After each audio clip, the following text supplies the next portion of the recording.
दोस्तों, जयपुर का हवा महल जो इलाका है उसने राजस्थान को गौरवान्वित करने में कभी कोई कौर कसर नहीं छोड़ी। न केवल जयपुर का राज परिवार इस इलाके में रहता था, बल्कि अगर आप एक तरीके से देखें तो राजस्थान के दो जो प्रमुख राज परिवार हैं, अलवर और भरतपुर, उसके संस्थापक भी इसी इलाके के बाशिंदे थे। आज भी इस इलाके से अगर आप देखेंगे तो उनसे जुड़े हुए बहुत सारे प्रमाण आपको मिल जाएंगे। बास बदनपुरा के तो नाम में ही बदन सिंह जुड़ा हुआ है, जो सूरजमल के पिताजी थे। उनके महल आज भी वहाँ पर हैं, वो वहीं रहते थे। और जब वो यहाँ से भरतपुर चले गए तो उन महलों के अंदर मुगल सेनापति नवाब हमदानी भी रहे। तो वहीं इसी इलाके का मोती कटला का जो स्कूल जहाँ पे आज है, वहाँ अलवर के राव प्रताप सिंह माचेडी रहा करते थे। अब बात केवल ये नहीं है कि रियासती दौर के अंदर ही राजे महाराजे यहाँ रहा करते थे। आज़ादी के तत्काल बाद केवल आज से 25 साल पहले तक पूरा राजस्थान इसी इलाके से चलता था। ना केवल विधानसभा यहाँ थी, अगर देखें तो पुलिस का महकमा हो, चाहे टैक्स का महकमा हो, यातायात ट्रांसपोर्टेशन का महकमा हो, और नाना कौन कौन से महकमे, अधिकांश महकमों के मुख्यालय भी इसी इलाके के अंदर थे। अब मगर सवाल अब ये उठता है कि जिस इलाके से 25 साल पहले तक पूरा राजस्थान चलाया जा रहा था, आज वो इस ढंग से बदहाल क्यों हो गया, और बदहाली की उस शिकार के पीछे रीजन क्या है? तो रीजन उसके दो हैं। पहला, विजनलेस लीडरशिप, और दूसरा भ्रष्ट नौकरशाही, जो चांदी के चंद टुकड़ों के अंदर किसी भी ढंग से बिकने को तैयार थी। और नतीजा निकला कि पूरा इलाका अतिक्रमण का शिकार हो गया। खूबसूरत स्काईलाइन जो एक दौर के अंदर पूरे शहर को एक महल का एहसास कराती थी, वो बदसूरत हो चली। ई रिक्शा एक बार बढ़े तो इतने होते ही चले गए कि शहर की चौड़ी सड़कें एक तंग होने लगी, बिल्कुल सुकड़ गई।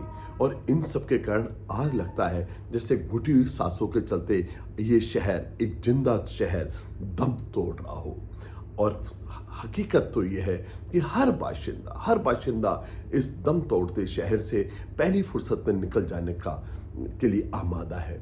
अब कहने को तो आप इसको स्मार्ट सिटी कह रहे हैं, मगर दोस्तों, क्या आप इसको स्मार्ट सिटी रियल सेंस में आप कह सकते हैं? क्योंकि स्मार्ट सिटी तब तक नहीं बन सकती जब तक कि यातायात का तेज निकास नहीं हो, फास्ट, आप जल्दी से एग्जिट यातायात को नहीं कराएं। मगर उसमें भी अगर आप कहें कि भ्रष्ट जो पुलिस अधिकारी आपने लगा रखे, कि आप मानते हैं उसके दम के ऊपर ये हासिल किया जा सकता है?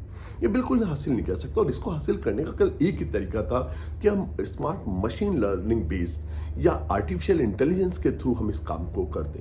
और अगर आप पानी के निकास की बात करें तो थोड़ी सी बारिश के अंदर पूरा शहर झील बन जाता है। ये तब तक हासिल नहीं किया जा सकता जबकि हम दोबारा से पूरे शहर की कंटूर प्लानिंग नहीं करें, ड्रेन्स का स्लोप क्रिएट करें, और वापस वहाँ भी आप सेंसर्स लगाने होंगे, वहाँ भी आपको आर्टिफिशियल इंटेलिजेंस का इस्तेमाल करना होगा। क्योंकि अगर आप ये सब नहीं करते तो उसके किए बिना अगर आप रोड बनाते हैं तो वो केवल एक करप्शन को इंड्यूस ही करना होगा, क्योंकि साल दर साल आपको रोड बनानी होगी।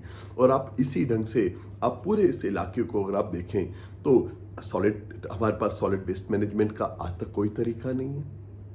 अगर आप बात करें तो मैकेनाइज, अगर आप जब तक आप कचरे को उठाने का कोई इंतजाम नहीं करेंगे, प्रॉपर पब्लिक ट्रांसपोर्टेशन की बात नहीं करेंगे, और अगर लोकल जो वेंडर्स, क्योंकि अतिक्रमण है तो अतिक्रमण आप तभी हटा सकते हैं जबकि उन वेंडर्स के लिए आप सेपरेट उनके लिए जोन्स बनाएं, क्योंकि आप अतिक्रमण हटाने के नाम पे उनको रोजगार से भी नहीं हटा सकते। तो उनका रोजगार का इंतजाम करते हुए आपको अतिक्रमण आपको हटाना पड़ेगा। चौक डिवाइड, आपको मल्टी लेवल पार्किंग के लिए आपको काम करना पड़ेगा। और अगर ये सब अगर आप नहीं करते तो क्या इसे सही मायने के अंदर आप स्मार्ट सिटी कह सकते हैं? आज वास्तव में जरूरत इस बात की है कि हम इस पूरे इलाके के लिए हम एक विजन प्लान क्रिएट करें, क्योंकि इस इलाके के अंदर मेरी 10 पीढ़ियां रही है। 1727 से हम लोग इस इलाके के बाशिंदे हैं, तो लाजमी कि इस इलाके के लिए मोहब्बत हो। मुझे लगता है ये शहर हमें बुला रहा है, हमें शहर पुकार रहा है, हमें इस शहर की पुकार हमें सबको सुननी पड़ेगी। और मैं आपको सही कह रहा हूँ कि अगर इस शहर की पुकार को हम नहीं सुनते तो फिर ये विरासत हमेशा हमेशा के लिए खो जाएगी। क्योंकि ऐसा नहीं कि जो महान शहर आज महान शहर है वो हमेशा महान शहर बने रहेंगे। एक क्रिपलिस सिटी होने की तरफ बढ़ रहा है, एक रेंगता शहर होने की तरफ बढ़ रहा है, एकदम घुटता शहर होने की तरफ बढ़ रहा है। मैं आप सब लोगों से ये केवल एक बात कहना चाहता हूँ, इस शहर की इस पुकार को सुनिए। अगर अब भी इस पुकार को नहीं सुनेंगे तो बहुत देर हो जाएगी। Thank you very much.